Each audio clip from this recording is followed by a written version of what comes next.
Hello hello hello আসসালামু আলাইকুম আমার গাছপ্রেমী মানুষজন, কী অবস্থা তোমাদের? চলো আমার ফলের গাছগুলোর আপডেট দেখাই। এই যে আলু বোকরা গাছটা দেখছো কত ঝোপালো হয়ে গেছে এবং কত বড় হয়ে গেছে, জাস্ট 1 মাস আগে লাগানো গাছ।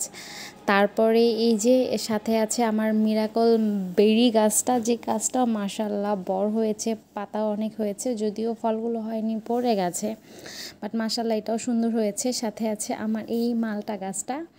এই তো, তোমরা প্লিজ আমার চ্যানেলটা সাবস্ক্রাইব করে দিবা, লাইক কমেন্ট করে দিবা, নতুন নতুন ভিডিওর জন্য পাশেই থাকবা। হ্যালো হ্যালো হ্যালো আসসালামু আলাইকুম আমার গাছপ্রেমী মানুষজন। আমার এই হাইডেনজিয়া গাছটা তোমরা অনেকবার দেখেছো যে অনেক সুন্দর হয়েছে, গাছটা অনেক বড় হয়েছে।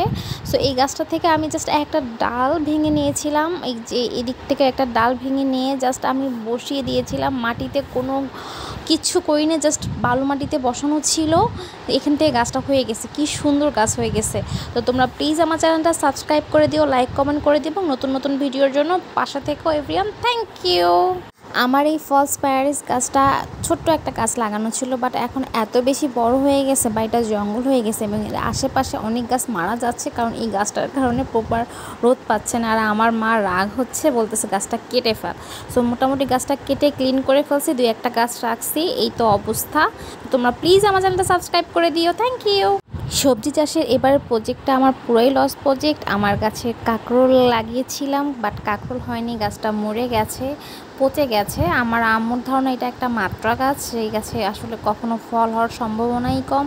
তাছাড়া পটল গাছ লাগিয়েছিলাম, পটল গাছটাও সেম সমস্যা হয়েছে, গাছটা অনেক বড় সুন্দর হয়েছে, বাট ফুল আসতেছিল, বাট ফল হচ্ছিল না, কেন জানি না। সো মনটা ভীষণ খারাপ হয়ে গেছে। তোমরা প্লিজ আমার চ্যানেলটা সাবস্ক্রাইব করে দিও, লাইক কমেন্ট। আমার মতো বাগানীদের আর ফুলপ্রেমীদের অন্যতম পছন্দের ফুল হচ্ছে এই কাঠগোলাপ। কাঠগোলাপের মুগ্ধতায় পড়ে নেই এরকম বাগানই কমই পাওয়া যাবে। প্রত্যেকেই বাগানীদের 2-1টা কালেকশন থাকেই কাঠ বাগানের। তো আমার প্রায় 4-5টা ভ্যারাইটির কাঠগোলাপ গাছ আছে। এই যে এটা একটা ভ্যারাইটি, এর আগে দেখলাম একটা কমন, এই যে একটা আছে খয়েরি ভ্যারাইটি, খয়েরি কালার ফুল ফুটে। তাছাড়া আরও 2-1টা ভ্যারাইটি আছে, যেগুলো সব আলাদা আলাদা ভ্যারাইটির।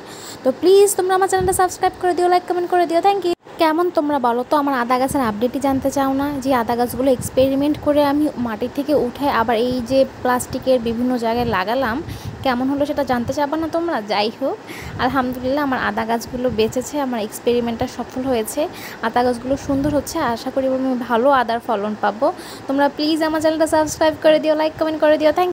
তোমরা কে কে পিস ফল দেখেছো এবং পিস ফলটা খেয়েছো? আমি কিন্তু এখন পর্যন্ত পিস ফল কখনো খাইনি। এই ফলটা বাংলাদেশে কিছুটা রেয়ার, পাওয়া যায় না খুব একটা এদিকে। আর গাছটা হচ্ছে, এই গাছটা আমি হচ্ছে একটা নার্সারি থেকে জাস্ট মেবি 200 টাকা দিয়ে কিনেছিলাম। গাছটা এখন একটু কাস্টল টাইপের হচ্ছে। আমি একটা বালতিতে গোবর সার মিক্স করে বসিয়ে দিয়েছিলাম, 1 বছর হলো, গাছটা বড় হয়েছে। এটা নাকি ফল আসতে অনেক সময় লাগে। তো তোমরা প্লিজ আমার চ্যানেলটা সাবস্ক্রাইব করে দিও। হ্যালো হ্যালো হ্যালো আসসালামু আলাইকুম আমার গাছপ্রেমী মানুষজন, কী খবর তোমাদের? তোমরা কেমন আছো? তোমরা প্লিজ আমার চ্যানেলটা সাবস্ক্রাইব করে দিবা, লাইক কমেন্ট করে দিবা, পাশেই থাকবা। পাথরকুচির এই ভ্যারাইটির সাথে তোমরা কাদের কাদের পরিচয় আছে? সো আমার কাছে এই ভ্যারাইটিটা আছে, এটা কিন্তু পাতাগুলো অনেক বেশি বড় হয় এবং এই ভ্যারাইটিটার ভালো লাগে যে পাতার মধ্যে গাছ হয়ে যায়, একদম গোড়াসহ গাছ হয়ে যায়, যেটা দেখতে খুবই ভালো লাগে। সো তোমরা এই ভ্যারাইটিটা রাখতে পারো, পাথরকুচি অনেক। হ্যালো হ্যালো হ্যালো আসসালামু আলাইকুম আমার বিউটিফুল পিপল। চলো আজকে আমি অয়েলি স্কিনের জন্য একটা বেস্ট সানস্ক্রিন নিয়ে কথা বলি। এটা হচ্ছে মিশোর সফট ফিনিশ সান মিল্ক। এটা একটা টিন্টেড সানস্ক্রিন, এটা এবং SPF 50 এবং হচ্ছে P+++ এবং এটা টেক্সচারটা হচ্ছে এই যে দেখিয়ে দিচ্ছি, একদম মিল্কি টেক্সচার এবং এইটা হচ্ছে একদম হোয়াইট কাস্ট দেয় না এবং হচ্ছে এটা দেওয়ার পরে হচ্ছে সোয়েটিংও হয় না, অর্থাৎ তুমি ঘামবা না। এটা অয়েলি স্কিনের জন্য খুবই গুরুত্বপূর্ণ। হ্যালো হ্যালো হ্যালো আসসালামু আলাইকুম আমার প্রিয় জনগণ, কেমন আছো তোমরা? আমি আজকে এই ভ্যাসলিনের কোকোয়া গ্লো লোশনটা নিয়ে একটু কথা বলবো। এই লোশনটা গরমে অয়েলি স্কিনের জন্য বেস্ট, কারণ হচ্ছে এটা একদম পাতলা, এটা টেক্সচারটা, এবং হচ্ছে এটা দেওয়ার সাথে সাথে গায়ে মিশে যায়।